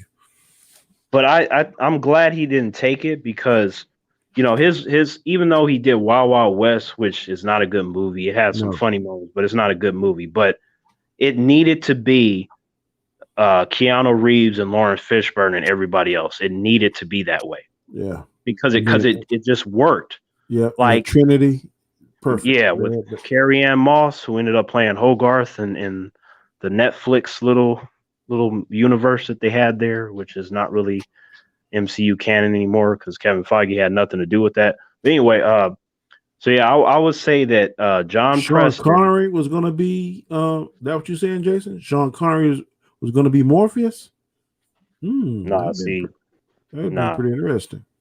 that would have been interesting, but that's nah. Like I'm telling you, it had to be. I definitely think Lawrence Fishburne was born for that, and they have perfect chemistry. But Oh yeah, I could see Sean Connery and Will Smith. That probably be kind of interesting too. I think that would be interesting, but they played in a movie together about. No, that was Gene Hackman. Yeah, I think that would be interesting, but it's not hitting me the same way as the actors that we're discussing. Like there's something off about that. Yeah, I'm not feeling that. I'm like, the movie might have still been cool, but I think Sean would have been a little bit past his prime to do the fight scenes and stuff. Right, and it's just the way that they act. I mean, it just like I see what you're saying. But Preston versus Robert McCall. Now, in terms of John Preston and the way that he fights, his fighting ability versus Robert McCall at his finest, I feel like their fighting abilities are pretty much even. Like in the way that Robert moves compared to John, like because John is very quick with his movements, but he uses a gun a lot in a lot of his movements. Remember that one where he had the gun and it had the nails that came out and he was hitting like 7 dudes in a circle? Mm-hmm. And then he eventually shattered their face and he took them out, and then he's shooting this guy and that guy. You know, I can picture what took me out when he cut that man's whole face off. Oh yeah, when he tried to come and play by Ty Diggs' character, yeah. He's like, "Yep, I'm going to enjoy this, Preston," and then he just and then the head like sliced his whole face off. Yeah, just flopped on the ground. I was like, okay, that's dope. Yeah. Now, I think with the fighting, it would be pretty much even, but I have a feeling that Robert McCall would probably try to take that situation even quicker because of the ability of Preston. Like it always seemed to be based on who he was dealing with. Yeah. Because the guys that he was dealing with in the Equalizer, a lot of them were average dudes until he got to like the Russians and shit like that. That was a little bit different. But somebody like Preston, though, like if in the way that he moves, Robert McCall would just like be like, nah, okay, now we just gonna have to get down to it. But to be fair to Robert McCall, he never based his movements off of, oh, this person's weaker or that. He just based it off of, I need to take them out as soon as possible. So if we're going to be realistic about that, I feel like he wouldn't underestimate John Preston. He would just see him as another person that he needs to take out. Too. He would, whatever he could see that would cause maximum damage. Exactly. And John Preston, like his ability to use the guns because they specifically trained in the gun katas. I feel like if he can get that, if he can just knock the gun away from John Preston, I feel pretty comfortable in a hand-to-hand combat that Robert McCall would be able to take him. I think that John Preston with that gun, because he can bend and predict where Robert McCall would shoot, I feel like that's where Preston would excel. Like if they got them guns, I'm like, man, Robert about to get shot. But if he can get that out of his hand, Danny, like, man. I agree with you on that. Next question is, Ghost Rider versus Spawn. I'm leaning towards Spawn. Um, Here's the thing. It depends on which Spawn and which Ghost Rider, because there is there is a thing where Ghost Rider becomes like god level and shit, which is ridiculous. But you also have Spawn who defeated Malbogia and he defeated God, and then Spawn literally became the god of his own universe. So if you put a full powered Ghost Rider versus a full powered Spawn, which would be God level, it seems like at those two positions that they would just cancel each other out, and you wouldn't even have a victor. But if you put basic level Johnny Blaze or Robbie Reyes versus Simmons Spawn at a basic level, I feel like you would probably also run into the same scenario. Now, Ghost Rider's stare, like where he gets them to confess their sins and stuff like that. Yeah, yeah. When he does that shit, I'm like, well, he You would could have probably a soul do for that that. with Spawn. I don't think Spawn has a soul anymore. Exactly. Like he would try to do that on Spawn, and that just wouldn't really work the same way. But when it comes to them damaging each other, it just wouldn't really do anything. Like Spawn would damage Ghost Rider, I and then don't he'd be think fine. And I then don't I don't think Ghost Rider's Hellfire gun would hurt Spawn because he's a spawn of hell. So, exactly, that's what I'm saying. Like no matter which position you put him in, it yeah, seems like you would just get nothing more than them canceling each other out. And what would happen is maybe the only top way. would be the cape because the cape kind of has its own separate powers and things too. That's true, but like some of that shit that Spawn or not Spawn, but Ghost Rider be using, that should be having some weird ass shit too. It be having teeth and eyes Yeah. and shit. Like it be doing Chain, some weird shit. that chain can burn. I don't know. It would be What? it'd be a long fight. That's all I Right, can say. right. I think if Ghost Rider, like if Spawn makes the mistake of revealing his head and he takes off his head that way, that can do it. But there's no reason why he would do that in a fight against somebody like Ghost Rider who's just that powerful. So Yeah. you can cross that out. Like I think what it would come down to is nothing more than if one of them makes the ultimate mistake first to reveal a vulnerability, but they both have very few of that. So you just would end up with a long ass fight. And no matter who you say is going to win, you could also say that the other person can win just as many times. Yeah. Last one I think is going to be the Abomination versus Doomsday. I mean towards for Doomsday because Doomsday is of Krypton descent, and I think the same yellow sun that powers Superman also powers him. So as long as he's in the yellow sun, he may not even need that like No, he Superman. doesn't need that. Like Danny, the Doomsday abomin.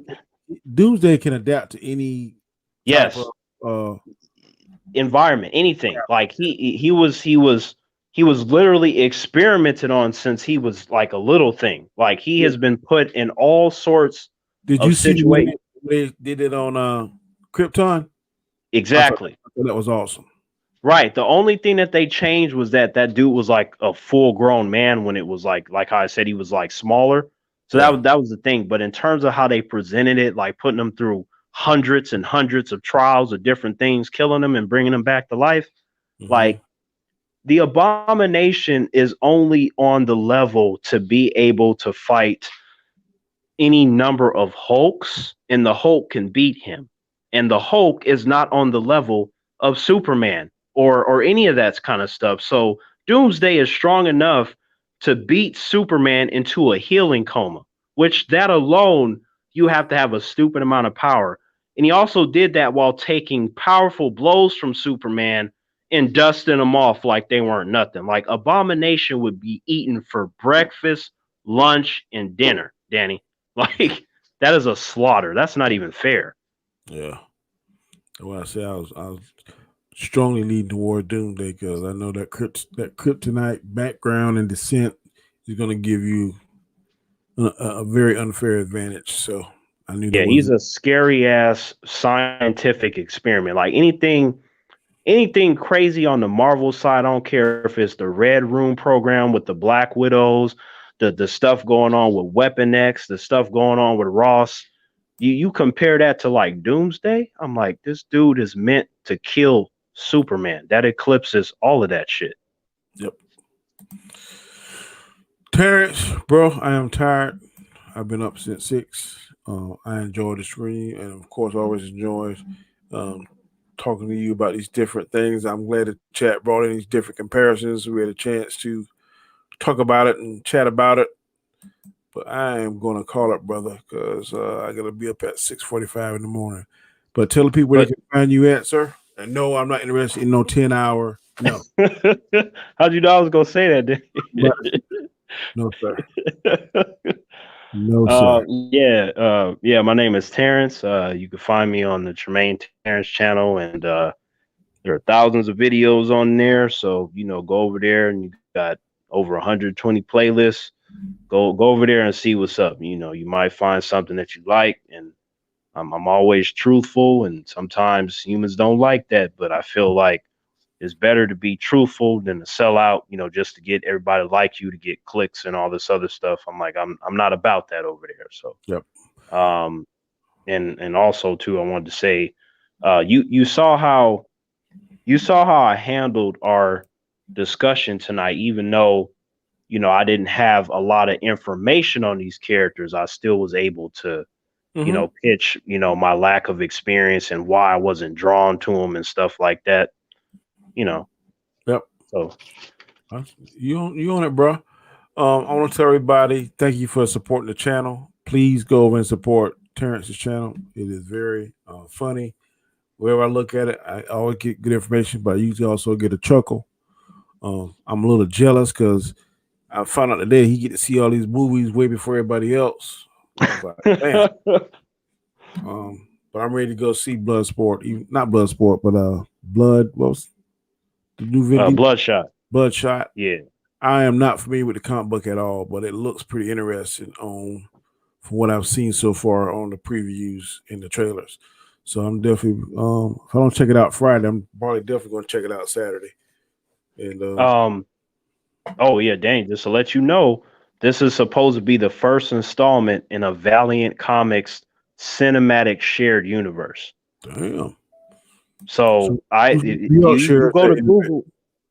You go to Google, type in Valiant Comics, and they'll have a picture with like 1 trillion characters. That's what they're trying to do. That. Damn. Well, I'm ready to see that. Of course, my name is Danny Graham. This is my channel, Comic Chat. This is the Khaotic conversation that kind of went over into Terrence and I new show we call Equilibrium, which we have every Sunday afternoon at 6 p.m. Eastern Standard Time. Please join us. We do same format as we did today, very similar. We get different categories and we discuss it usually for about 2 hours. But if the conversation flows and we get good feedback, we go longer than that. But definitely please join us. Like I said, it's Terrence and I show. We join together. It's called Equilibrium. We can't use that word because we balance each other off. Terrence has the knowledge. I kind of have the questions, and we see a perspective from my vantage and a perspective from his vantage, and we usually come to common ground. So please check it out. We won't need your support. Like I said, I'm trying to get to 1,500 on my channel, Comic Chat, before Father's Day, which is the third Sunday in June. So please help me with that. Please check out my Twitter, retweet whatever I send out. Please share this link. Before I go, I'm going to answer this question. This guy said, should Batman be black in the next film? No, hell no. I agree with you. I'm all about black actors or female actors or what's the word I want to use? People that are not in the majority getting their fair shot at or opportunities to shine, but there are some characters that just should not be touched. Would I go and support one if he was happened to be black? Yes, I would. Yes. To hear him out. If Idris Elba was to put on the cake, I would go see it. Simple fact that I'm an Idris Elba fan, I think he could pull it off. But if I'm no, don't be giving them no ideas, Danny. I swear, like they saying hypothetically, I really want to see the guy that plays Moff Gideon play Magneto, based on the idea I had. Instead of him being in the concentration camps, he was in the 60s and doing the KKK. you remember what I said about that? I was like, Danny, if they do it, fine, but I don't want it to be the whole agenda driven. It needs to be a specific purpose for the narrative, and it needs to be on point because that is already like kind of making me go, what are you doing? Like, well, I heard the idea. If they do that, I could get on board if it's done correctly. He said Right. Terry Crews done it. What the hell did Terry Crews do? Terry Crews didn't play Batman. What are you talking about? You know what though? Since you want to bring up Terry Crews, if they want to make him Steel, I'd be on board with that. Yeah, That'd be fine. Yeah, Terry Crews. I think he'd be a good Steel. And you know why I said that, Danny? Because he recently did a bad movie with Ludacris called John Henry, and it's inspired off the folk story of John Henry, who sort of. It's sort of like that for how John Henry died in the folk story though. Yeah, right. When he went up against that what is it, steel mill, whatever it was, steam engine. Yeah, steam engine. So like, it wasn't that. It was like the folklore was the inspiration for his name, but the movie itself is like very hood based and like he uses a hammer to fuck people up. Like, so that's the reason why I'm saying like he could be Steel now. Like I saw that in that movie. Like if you put him with a good script, I'd be okay with that. That'd be better than that Shaquille O'Neal shit. I'll tell you that. All right then, bro. Like I said, man, thanks for joining us. I appreciate it. We got our new categories for next week. Going to be top 5 favorite cartoons that were made it. Top 5 favorite comics that were made into a cartoon. So that should be very interesting next week. But please catch us next week, 9:00 p.m. Eastern Standard Time, unless something else come up, which like it did is, I hope not. But join the Khaotic conversation. This should be episode 3. Probably have myself, Terrence, along with Chris Knight, Sean Stackhouse, and hopefully Mads can join us this week. But again, thank you. I appreciate it. Have a good night.